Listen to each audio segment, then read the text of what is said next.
La rete Natura 2000 è il principale strumento europeo per la conservazione della biodiversità, nata a seguito delle due direttive europee Habitat e Uccelli.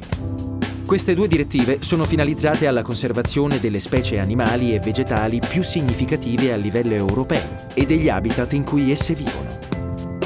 La rete Natura 2000 è una estesa rete ecologica formata da aree più o meno grandi, sia terrestri che marine, diffuse su tutto il territorio dell'Unione. Si fonda su principi di coesistenza ed equilibrio tra conservazione della natura e attività umane, attraverso un uso sostenibile delle risorse.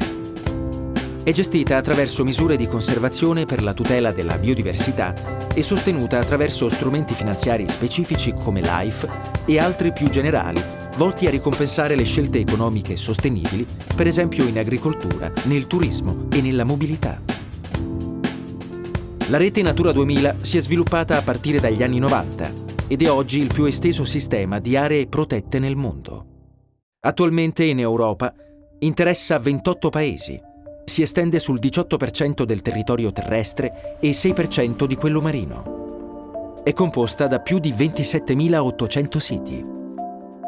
Protegge oltre 540 specie di uccelli, circa 1.390 specie animali e vegetali e 233 tipi di habitat.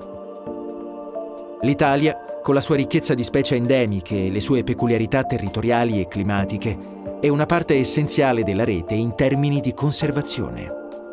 In Italia oggi la rete Natura 2000 si estende su tutto il territorio e anche in aree marine prospicienti le coste. Copre oltre il 19% del territorio italiano e quasi il 4% della superficie a mare.